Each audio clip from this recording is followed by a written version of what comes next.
The flight from Atlanta to Seattle began like every ordinary morning journey. Crowded aisles, tired passengers dragging carry-ons, and the soft hum of engines warming up.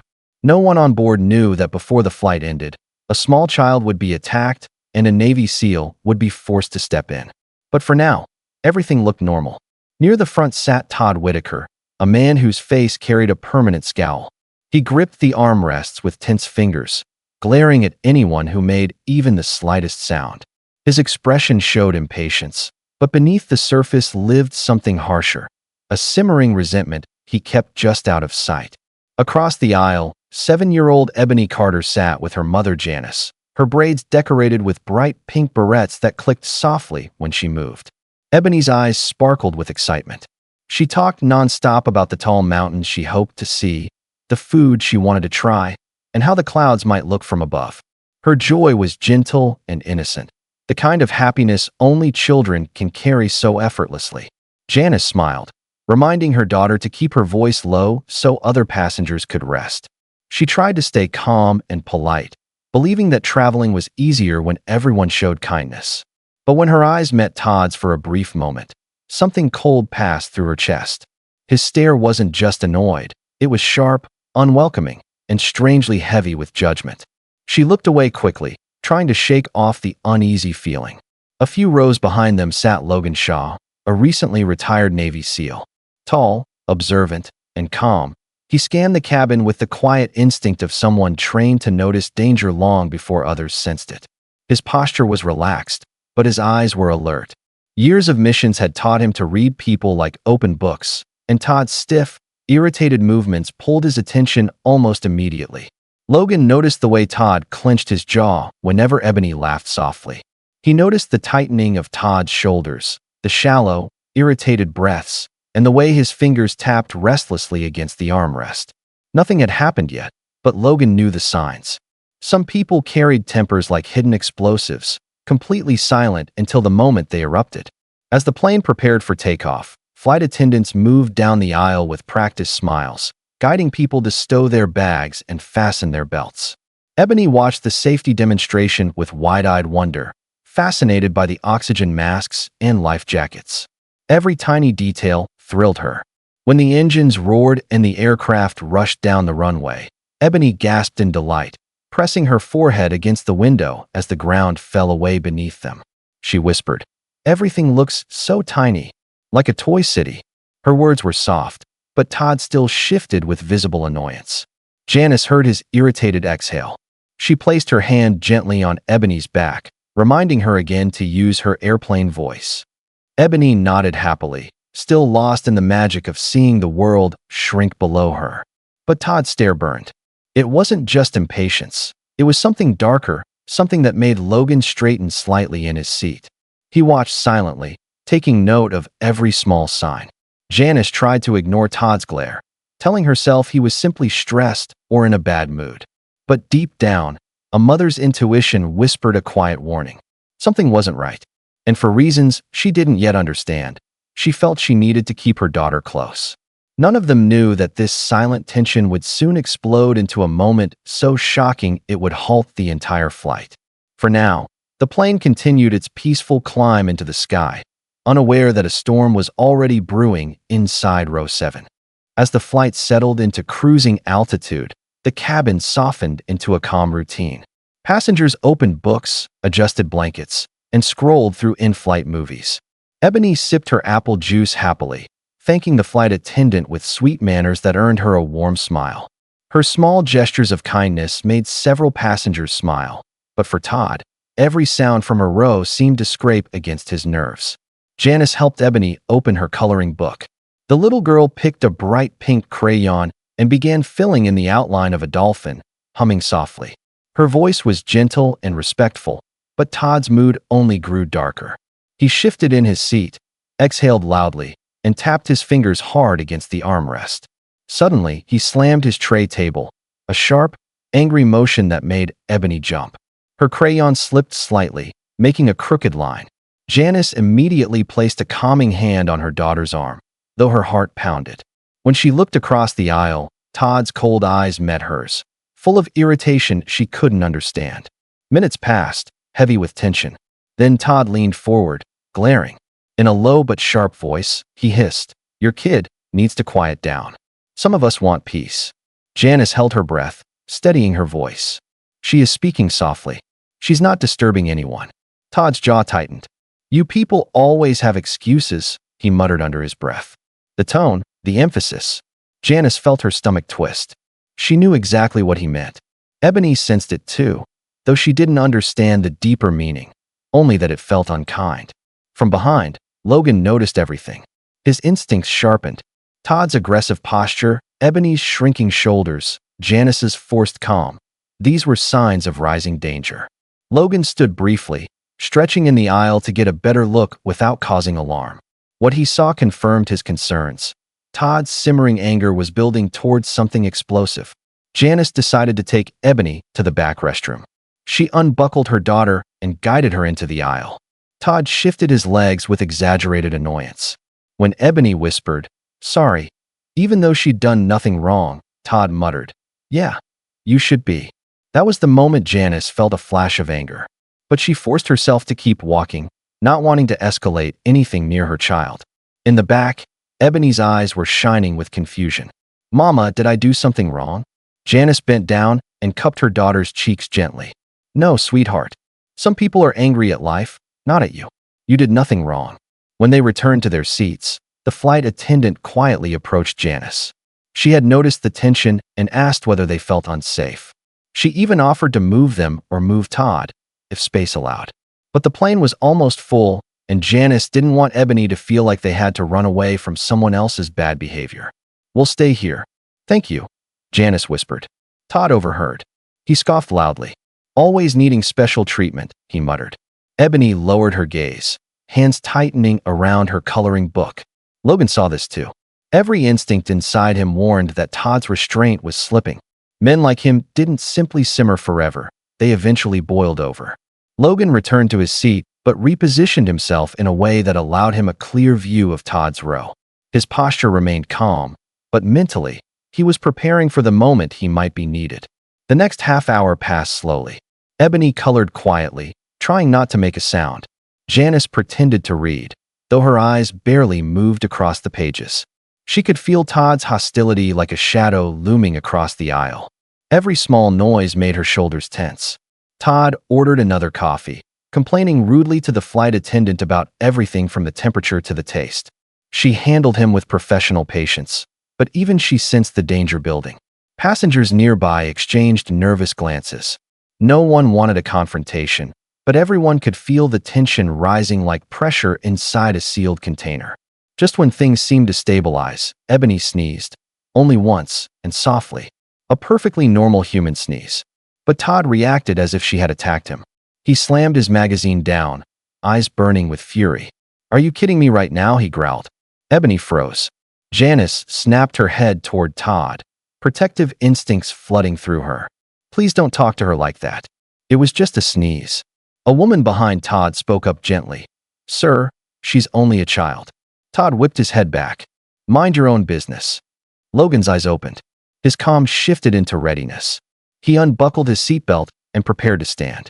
The storm he'd sensed earlier was now seconds away from breaking loose. And the worst moment of the flight was about to begin. The tension inside the cabin grew thicker with every passing minute. Ebony tried her best to stay silent, but fear had already taken root in her little heart. Her small hands trembled slightly as she picked up her crayon again. Janice kept glancing at Todd, praying silently that things would calm down. But the look in Todd's eyes was not the look of a man calming down. It was the look of someone waiting for an excuse. Logan watched it all. He had seen anger before, raw, irrational anger that had nothing to do with the present moment and everything to do with the darkness someone carried inside. Todd was exactly that kind of man. His breathing was uneven. His jaw twitched every time Ebony made the smallest sound. Logan could practically feel the crackling electricity of a moment ready to snap. Then it happened. The smallest trigger. Something so minor, so harmless, that it should have been forgotten in seconds. Ebony dropped her crayon again. It rolled gently across the aisle, tapping Todd's shoe. Ebony unbuckled, leaned down to retrieve it, and accidentally brushed his foot. Todd reacted as if burned. He jerked his leg away violently. "What is wrong with you?" he snapped, his voice exploding with hostility. Ebony looked up, startled and frightened. Janice immediately leaned forward. "She didn't do anything. She's just picking up her crayon," she said firmly. But Todd's face twisted with something uglier than simple annoyance. It was rage, cold, hateful, and completely out of proportion. He slammed his tray upright, rattling everything around him. "I've had enough of this," he growled, his voice rising. Nearby passengers turned in alarm.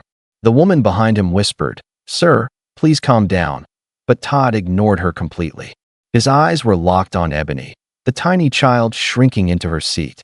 Janice reached for her daughter protectively. "Don't you dare raise your voice at my child," she said, her voice low and trembling with anger.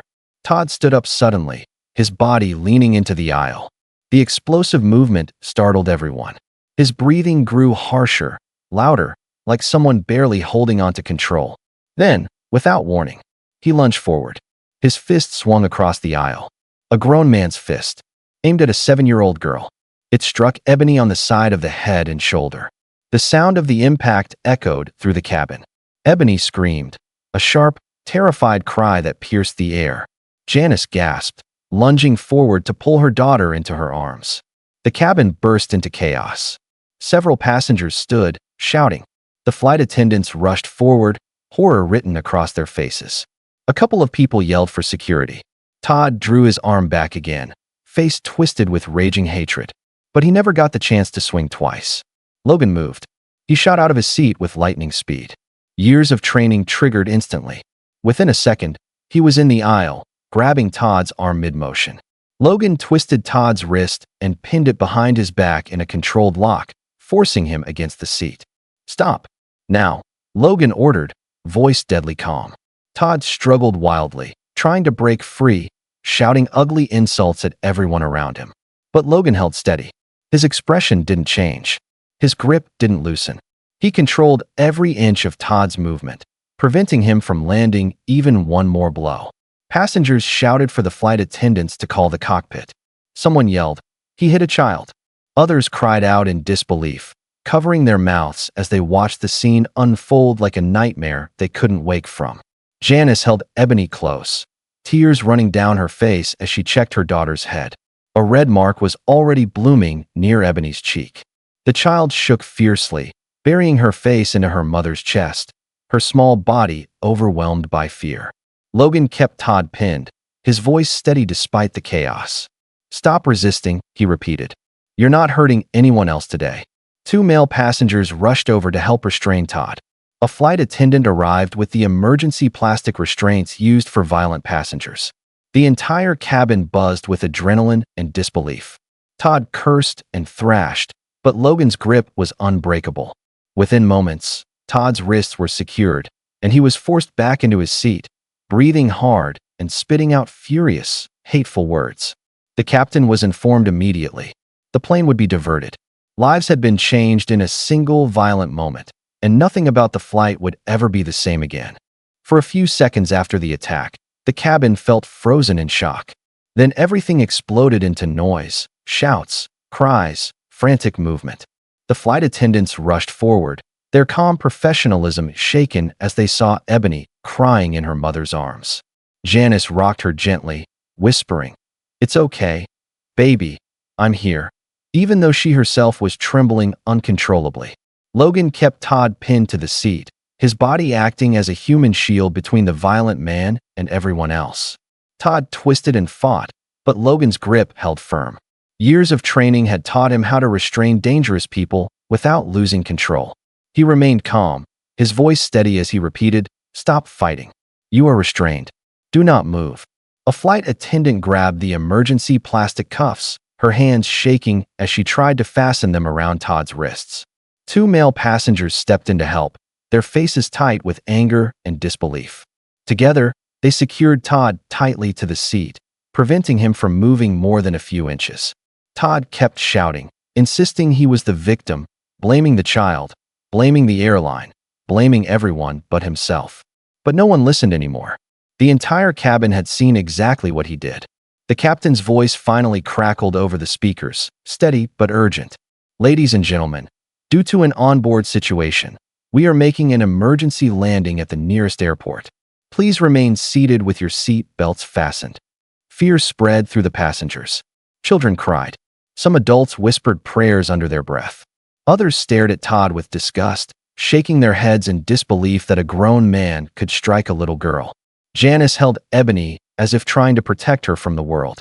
She pressed an ice pack, given by a flight attendant, against her daughter's cheek. The red mark had already begun to swell. Ebony's small fingers clutched her mother's shirt tightly. She didn't speak. She couldn't. She just sobbed quietly, her breath shaking in short bursts. A woman from across the aisle leaned over and whispered, "You're not alone. We all saw what happened." Another man placed a bottle of water near Janice's elbow, offering comfort without intruding. Logan stayed close, watching Todd carefully. Even restrained, Todd glared at everyone around him with hatred. Logan didn't let his guard down for even a second. Every instinct inside him remained sharp. He had seen people explode in violence before. He knew that even cuffed, some tried to lash out. But Todd's rage was contained, for now. The aircraft started its descent. The cabin grew tense again as the engines slowed and the plane tilted downward. The landing announcement made even the calmest passengers grip their seats a little tighter. Ebony whimpered softly, the bump of turbulence making her tense in Janice's arms. Janice kissed the top of her daughter's head, whispering, "We're almost safe. Almost there." When the plane touched down in Denver, a wave of relief swept through the cabin. Some people cried quietly. Others let out long breaths they didn't realize they'd been holding. The moment the seatbelt sign turned off, the doors opened, and airport police boarded the plane in quick, practiced steps. They immediately spotted Todd, still restrained and still muttering angrily. Logan stepped back as the officers approached. He calmly explained the situation to one of them, describing Todd's aggression and the physical attack. The officers nodded, their expressions darkening as they heard the details. They removed the plastic cuffs and replaced them with metal handcuffs. Todd jerked his head up, shouting that it was all a misunderstanding, but the officers didn't hesitate. They pulled him to his feet and led him down the aisle while passengers whispered and watched. Some applauded softly. Others simply looked relieved as Todd disappeared through the aircraft door. His shouts faded into the terminal. Once he was gone, the cabin finally breathed. The energy shifted from fear to exhausted sympathy. Paramedics boarded next. They hurried to Ebony and knelt beside her seat. One gently checked her bruised cheek, asking her simple questions to make sure she was responsive. Ebony nodded weakly, still clinging to Janice like a lifeline. "She'll be okay physically," one medic said softly, "but she may have emotional shock. Keep her close." Janice's eyes filled with tears. "Thank you," she whispered. The paramedics offered to escort them off the plane. Logan insisted on coming too. He walked beside Janice and Ebony as they exited the aircraft, acting like a silent guardian. Inside a private room in the terminal, police and medical staff gathered. Janice gave her statement through tears, describing every moment from the first hateful glare to the terrible punch. Ebony leaned against her side, silent and shaken. Logan added his account, explaining how Todd had been aggressive throughout the flight and how he intervened before Todd could hurt the child again. The officers listened intently, taking notes. Their expressions showed both anger and determination, the kind that said justice would be pursued.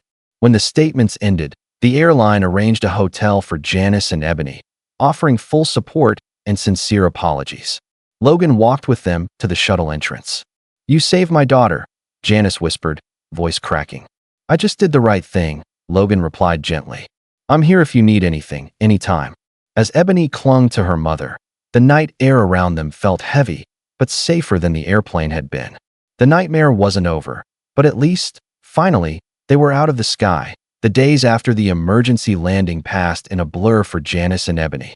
They stayed in a Denver hotel arranged by the airline, trying to rest, trying to breathe, trying to make sense of what had happened thousands of feet above the ground.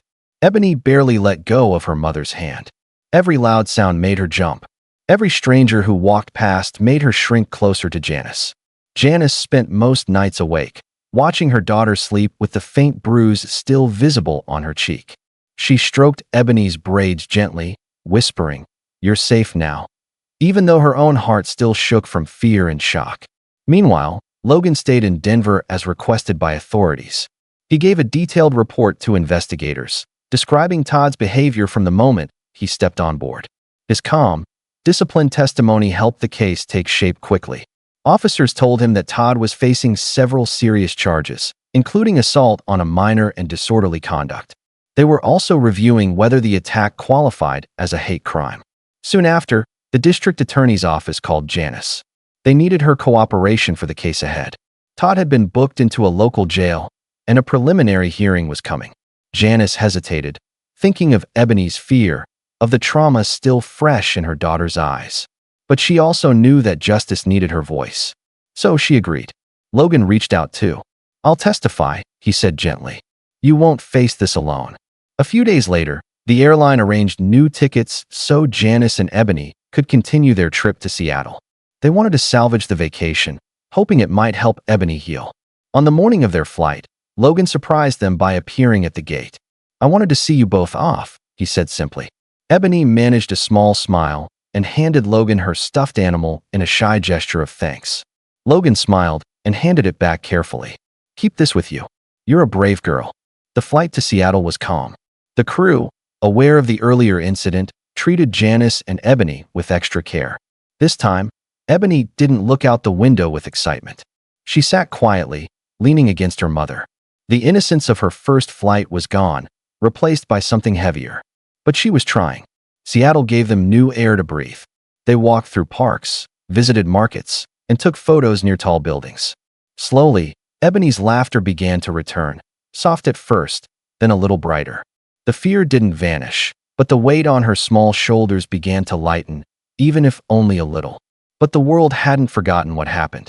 Video clips from the plane began circulating online, showing Todd's rage, Ebony's terrified cry, and Logan stepping in to protect her.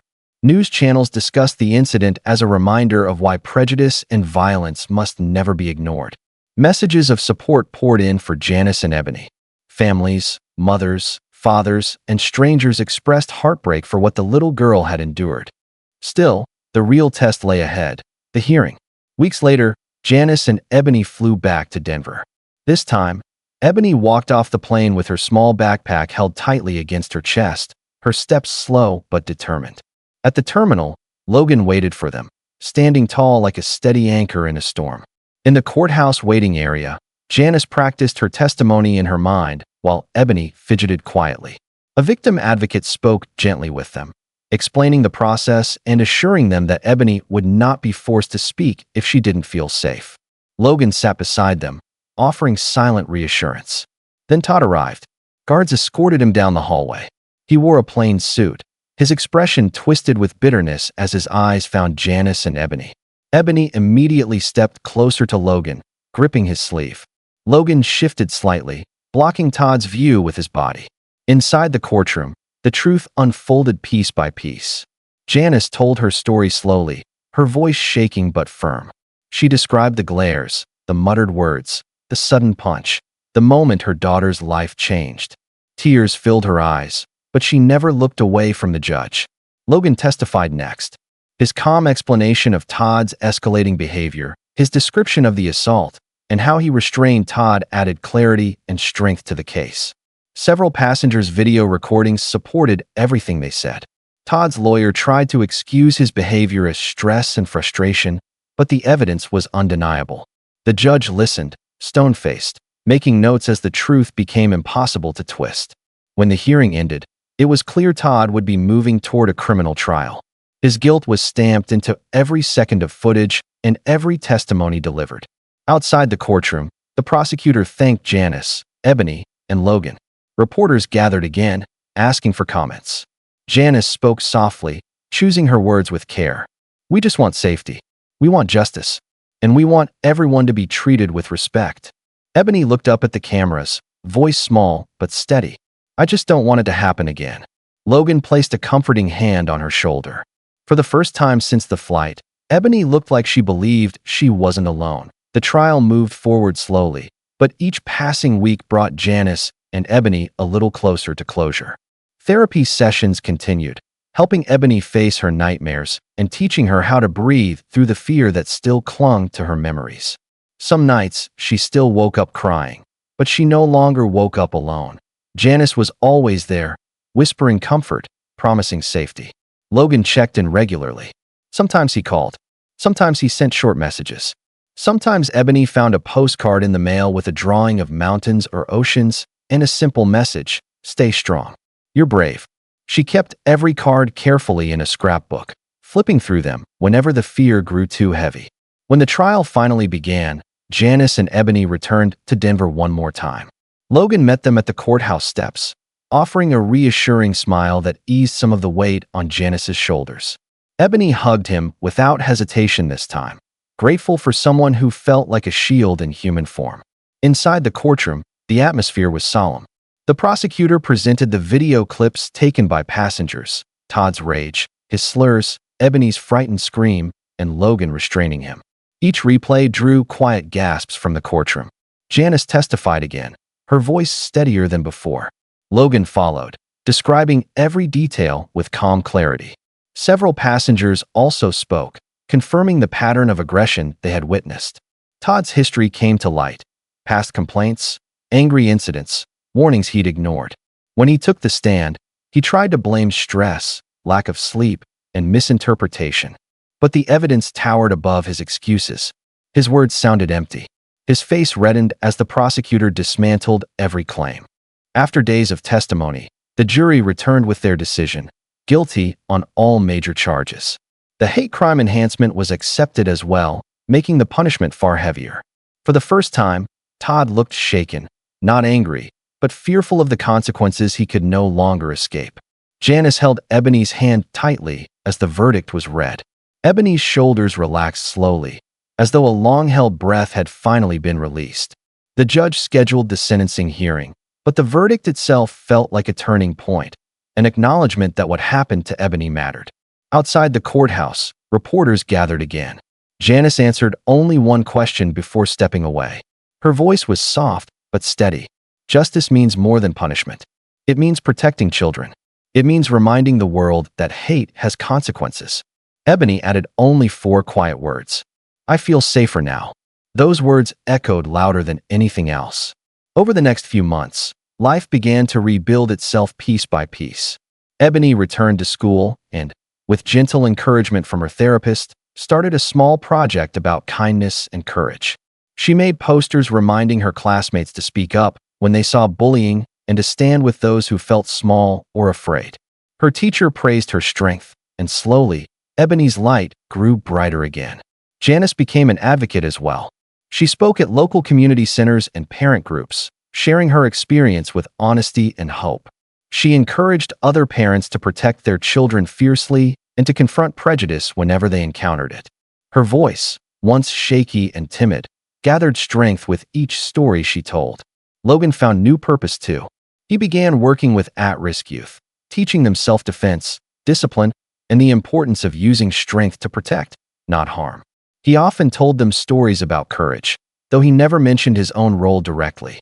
He preferred to stay humble, believing the real heroes were the people who survived pain and still chose kindness. One sunny afternoon, months after the trial ended, Logan visited Janice and Ebony. They met at a small cafe near their home. Ebony ran to him excitedly, holding a new drawing she had made. In the picture, 3 figures stood together under a bright sky: a woman, a child, and a strong man standing beside them. At the top, in careful handwriting, she had written, "Stand up for what's right." Logan smiled, touched by the message. "This is beautiful," he told her. Ebony beamed with pride. When they walked outside, the golden sunlight warmed their faces. Janice watched her daughter walk ahead, laughing again, talking about school and her new project about kindness. For the first time in a long while, her steps looked free. Janice glanced at Logan, gratitude shining in her eyes. "You helped bring us back to this moment," she whispered. Logan shook his head gently. "You brought yourself back? I just stood beside you." Together, they walked forward. 3 people forever connected by one terrible moment that became the beginning of something stronger. A reminder that courage can rise even in the darkest places, and that one person's decision to act can change the path of another's life. Hate had caused the wound, but courage, compassion, and justice had carried them toward healing.